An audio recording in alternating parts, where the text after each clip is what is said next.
Good morning class. हमने 2 unit complete कर लिए हैं। हमने स्टार्ट किया था लास्ट सेशन में थर्ड यूनिट में हमने फर्स्ट चैप्टर स्टडी किया था, जिसका हमने हाफ पार्ट कंप्लीट कर लिया है। फर्स्ट चैप्टर किसके बारे में है?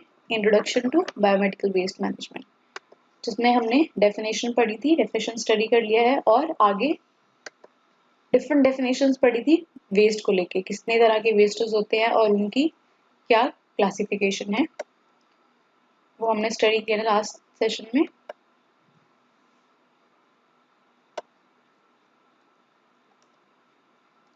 आज हम स्टार्ट करेंगे कैटेगरी से। जो बायोमेडिकल वेस्ट है उसको आपने कैसे कैटेगरीज में डिवाइड करना है। जैसे कैटेगरी नंबर 1 है वो है ह्यूमन एनाटॉमिकल वेस्ट, जो भी ह्यूमन बॉडी से निकला हुआ है। आप कोई ऑपरेट कर रहे हो, आपने पेशेंट की बॉडी के पार्ट पे से कोई सैंपल लिया है उस पर डायग्नोसिस करने के लिए। ह्यूमन बॉडी से रिलेटेड कोई भी वेस्ट, उसकी बॉडी का कोई हिस्सा जो वेस्ट है, ठीक है, वो आपका ह्यूमन एनाटॉमिकल वेस्ट में आएगा, वो आएगा कैटेगरी नंबर 1 में। कैटेगरी नंबर 2 में आएगा एनिमल वेस्ट। आपने एनिमल डेड है या एनिमल का कोई पार्ट डेड हो गया है या आपने उसका कोई पार्ट काट दिया है ट्यूमर सर्जरी या किसी पार्ट पे आप एक्सपेरिमेंट कर रहे थे रिसर्च टीम में, तो वो जो वेस्ट होगा वो आपका कैटेगरी नंबर 2 में आएगा। क्लियर है? Next is category number 3, microbiology and biotechnology wastage. Microbiology, जो भी आप ब्लड सैंपल लेते हो, ब्लड सैंपल को फिर आप डिफरेंट डिशेस में डालते हो, फिर उसके ऊपर आप डायग्नोसिस बनाते हो।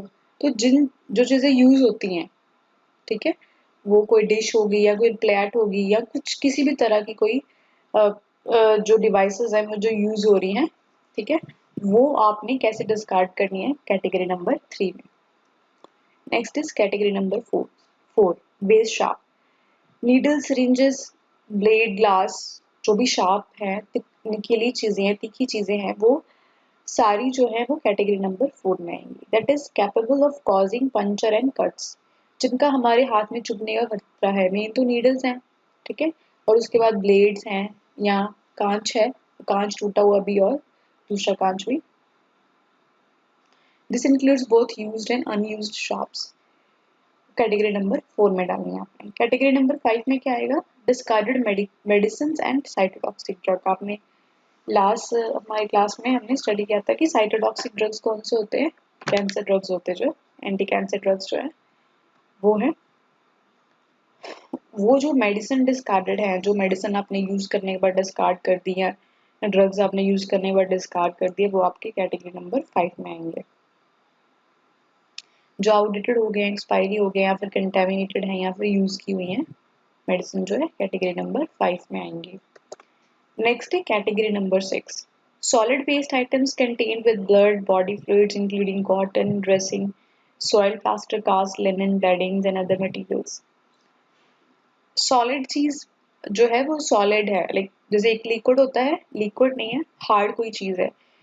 जैसे कोई आइटम जिसमें ब्लड लगा हो, ठीक है, जैसे कॉटन हो गया, है ना, body fluids including with cotton, dressing जो आप प्लास्टर आप निकालते हो, चद्दरें निकालते हो, बेडिंग निकालते हो, तो जिसमें खून लगा हुआ है या फिर पेशेंट से निकला हुआ कोई भी बॉडी फ्लूइड लगा हुआ है, तो वो कैटेगरी नंबर 6 में आएगा। Category number 7 solid waste. ये भी सॉलिड वेस्ट है, बट कौन सा वेस्ट होगा? Waste is generated from disposable items other than waste sharp such as tubings, catheter and intravenous. जैसे आपने हाथ में कैनुला लगाया ग्लूकोज चढ़ाने के लिए, तो उसकी ट्यूबिंग हो गई। आपने यूरिन कैस्टर लगाया तो यूरिन कैस्टर की ट्यूबिंग हो गई, ठीक है। तो कोई भी ट्यूबिंग जो पेशेंट के ऊपर लगी हुई है, वो सारी आपकी सॉलिड वेस्ट है, वो कैटेगरी नंबर 7 में जाएगी। लेकिन उसमें कोई शार्प चीज नहीं होनी चाहिए। शार्प को छोड़ के ट्यूबिंग में अगर नीडल लगी है तो वो आप निकाल के उसको दूसरी कैटेगरी में डाल सकते हो। नेक्स्ट है category number 8 liquid waste. Liquid waste generated from laboratory and washing, cleaning, housekeeping and disinfection activities. Laboratory से जो लिक्विड वेस्ट निकलेगा, जो केमिकल आपने यूज किए हैं टेस्ट करने के लिए, या फिर जो आप केमिकल यूज करते हो हॉस्पिटल में, ठीक है, क्लीनिंग के लिए यूज करते हो, या फिर डिसइंफेक्ट करने के लिए जो इक्विपमेंट्स हैं, आर्टिकल्स हैं, उनको डिसइंफेक्ट करने के लिए केमिकल यूज करते हो, तो जो यूज करने के बाद जो बचा हुआ केमिकल है उसको आपने कैटेगरी नंबर 8 में डालना है, जो आपका लिक्विड वेस्ट होगा। Next is category number 9, incineration ash. Incineration ash is from incineration of any biomedical waste. किसी चीज को, बायोमेडिकल वेस्ट को आपने जला दिया है, जो बायोमेडिकल वेस्ट आपने जलाया है उसकी जो ऐश बचेगी, राख बचेगी, वो आपने कैटेगरी नंबर 9 में डालनी है। कैटेगरी नंबर 10 क्या है? Chemical waste. Chemicals used in the production of biological chemicals used in disinfection as insecticides। कोई आप केमिकल यूज कर रहे हो, ठीक है, तो मान लो लेबोरेटरी पर्पस के लिए कर रहे हो या आप क्लीनिंग के लिए कर रहे हो या उसके जैसे फॉर्मल्डिहाइड है या फ्यूमिगेशन आप करते हो, तो उसमें जो वेस्ट निकलता है वो सारा आपका कैटेगरी नंबर 10 में यानी कि केमिकल वेस्ट में जाएगा। क्लियर? एक बार मैं फिर से रिपीट कर देती हूँ। कैटेगरी नंबर 1 में आपका ह्यूमन एनाटॉमिकल वेस्ट आएगा, ह्यूमन की बॉडी का पार्ट, कोई भी पार्ट जिसपे आपने डायग्नोस भी किया है या आप उसको प्रोसीजर के लिए लेके गए हो या आपकी बॉडी से वो हिस्सा आपने काट के निकाल दिया है, ठीक है। Category number 2 animal waste, same बात है, एनिमल डेड है या उसका कोई पार्ट डेड है या बॉडी में से आपने वो पार्ट निकाल दिया, जो भी वेस्ट होगा वो category number 2। Category number 3 microbiology and biotechnology waste, जो भी लैब में जो वेस्ट निकलते हैं, प्रोसीजर करने के बाद, टेस्ट करने के बाद जो वेस्ट निकलता है, चाहे वो डिशेज आपने यूज करी हो, चाहे आपने कोई डिवाइस यूज करी हो जो सिंगल टाइम यूज हो, वो है आपकी कैटेगरी नंबर 3 में जाएगी। कैटेगरी नंबर 4 में क्या है? वेस्ट शार्प, नीडल्स है, सिरिंज है, ब्लेड है, ग्लास है, जितनी भी नुकीली चीजें हैं वो आपकी कैटेगरी नंबर 4 में जाएंगी। कैटेगरी नंबर 5 क्या है? Discarded medicine. मेडिसिन जो डिस्कार्ड कर दी है, या तो वो एक्सपायरी हो गई थी या फिर आपने यूज कर दी है, तो वो आपकी कैटेगरी नंबर 5 में जाएंगे।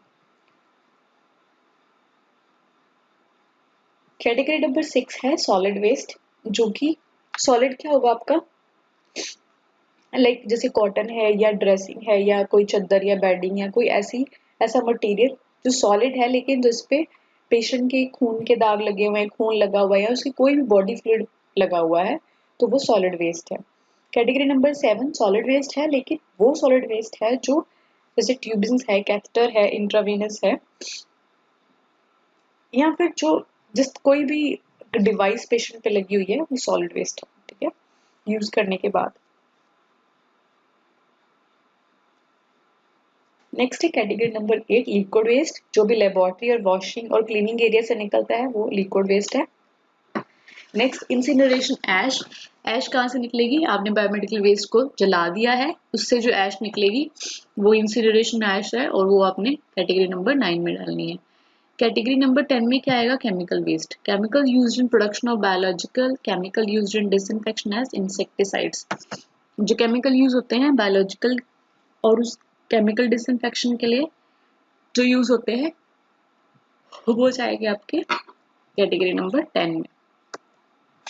नेक्स्ट है importance of hospital waste. The hospital staff is responsible for generating, segregating, collecting, storing, treating of the hospital staff. Hospital waste. जो हॉस्पिटल, जैसे हम लोग हैं, हम लोग as a GD as a nurse हम लोग हॉस्पिटल में काम कर रहे हैं, हमें पता है कि कौन सा, जैसे आप लोगों ने 9th में स्टडी किया था कि कलर कोडिंग के हिसाब से हमें वेस्ट को डिस्कार्ड करना है। तो जो कलर कोडिंग के हिसाब से हम उसको करते हैं तो वो दैट इज जो सेग्रीगेट कर दिया, अलग कर दिया, फिर कलेक्ट कर दिया उनको। ये कैटेगरीज कलेक्टिंग के बाद की कैटेगरीज हैं, ठीक है। Storing, treating of hospital waste, उसके बाद स्टोर कर दिया फिर उनको ट्रीट कर दिया। पहले तो आपने हॉस्पिटल के अलग अलग डिपार्टमेंट से कलर कोडिंग के हिसाब से आपने सारा वेस्ट उठा लेना है, फिर उसको आपने कैटेगरी में डाल देना है। कैटेगरी में डालने के बाद फिर आपने उसको स्टोर कर देना है और उसको ट्रीट कर देना है अलग अलग वे में। Next is health care worker by which of their profession has to work with shafts like needle, blades, etc. They are at risk of contracting that infection. हम सबसे ज़्यादा हम लोग जो है इन्हें जितने भी इंस्ट्रूमेंट है या जितने भी आर्टिकल्स उनके टच में रहते हैं, तो हम जितना ज़्यादा रहेंगे उतना हमें ज़्यादा चांसेस हैं। और अगर कोई शार्प इंस्ट्रूमेंट है जैसे नीडल है या ब्लेड्स है तो उसमें हमें ज़्यादा इन्फेक्ट होने के चांसेस हैं, जैसे कि HIV हो गया या हेपेटाइटिस B, C, इस तरह की जो डिजीज है उनके होने के चांसेस हैं। लेकिन ये हम किस हिसाब से रोक सकते हैं? अगर हमें बायोमेडिकल वेस्ट मैनेजमेंट का प्रॉपर तरीके से हम उसका यूज करते हैं तो। नेक्स्ट है the hospital authorities must organise teaching and training programmes. जैसे अभी मैं आपको पढ़ा रही हूँ, हम लोग इसके बारे में स्टडी कर रहे हैं, ऐसे ही जब आप हॉस्पिटल में काम करने जाते हो तो आपके सेशंस होते हैं कि आज आपको इन्फेक्शन कंट्रोल पे पढ़ना है, ठीक है, फिर आपको नेक्स्ट आपको कम्युनिकेबल डिजीज पे पढ़ना है। इस तरह के आपकी जो ट्रेनिंग या टीचिंग सेशन होते हैं जो आपको daily to daily extra knowledge provide कराते हैं अपार्ट फ्रॉम योर स्टडी। आप पढ़ के तो सब कुछ आए हो, लेकिन फिर भी हॉस्पिटल में डेली नया पेशेंट आ रहा है, हर नई इन्फेक्शन आ रही है और डेली चांसेस जो है इन्फेक्शन बढ़ने के बढ़ते जा रहे हैं। हमें कैसे कंट्रोल करना है, क्या क्या मेजर्स हम ले रहे हैं, क्या हम और अच्छा कर सकते हैं बायोमेडिकल वेस्ट मैनेजमेंट में, तो उसके लिए आपको ट्रेनिंग प्रोग्राम्स दिए जाते हैं। And the hospital authorities must provide the adequate quantity of gloves. अब आपको पता है इन दिनों कोरोना चल रहा है और corona is a communicable disease, ठीक है, तो उस जिसकी वजह से सब लोग पीपी का यूज कर रहे हैं। पीपी आप लोगों ने पढ़ा ही है, पर्सनल प्रोटेक्टिव इक्विपमेंट, जिसमें आपके gloves, mask, footwears, goggles, gowns, headgear, ये सब चीजें आती हैं, है ना। तो हॉस्पिटल स्टाफ भी क्या करता है, बाय हॉस्पिटल जो वेस्ट है उससे प्रोटेक्ट करने के लिए हमें, या फिर इन्फेक्शन से प्रोटेक्ट करने के लिए हमें उन्होंने पीपीई दे रखा है, ठीक है, वो हमने हॉस्पिटल में यूज करना है। जैसे अब हम हॉस्पिटल में यूज कर रहे हैं कोरोना से अपने आप को बचाने के लिए।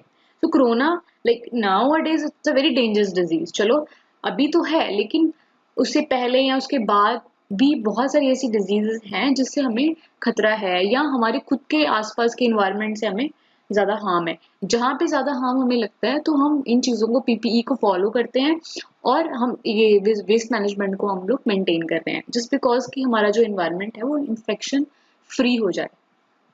क्लियर है। Next is nosocomial infection. Nosocomial आप लोगों ने ये 11th क्लास में भी पढ़ा हुआ है, हॉस्पिटल एक्वायर्ड इन्फेक्शन। तो hospital acquired infection same nosocomial infection को ही बोलते हैं। Nosocomial infections are infection that have been caught in the hospital potentially caused by organism that are resistant to antibiotics. जैसे हम लोग हॉस्पिटल में आए, नाम से पता लग रहा है hospital acquired infection. Nosocomial means cross, ठीक है, क्रॉस कर गया, आपकी इन्फेक्शन किसी और को मिल गई, किसी की आपको मिल गई ना, तो दिस इज अ नोजोकोमियल, मतलब क्रॉस सेक्शन जो इन्फेक्शन है, ठीक है।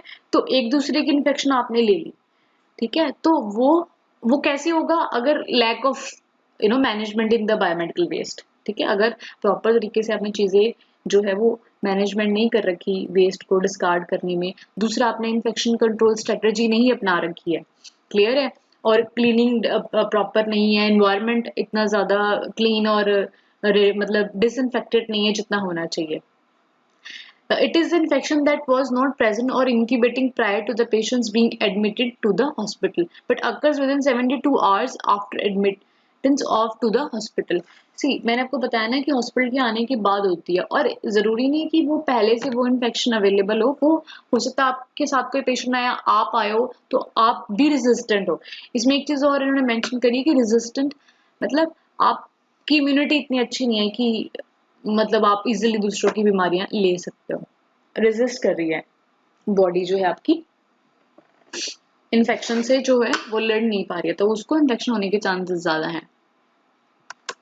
Next is sources of hospital acquired infection. क्या सोर्सेज होते हैं जो इन्फेक्शन कॉज करते हैं? पेशेंट्स ऑन फ्लोरा, खुद का उसकी अपने आप को मेंटेन नहीं करना, इन्वायरमेंट ओके नहीं रखना, ठीक है, अपना मेडिसिन प्रॉपर नहीं लेना है, अपनी केयर मत करना, केयरलेसनेस करना।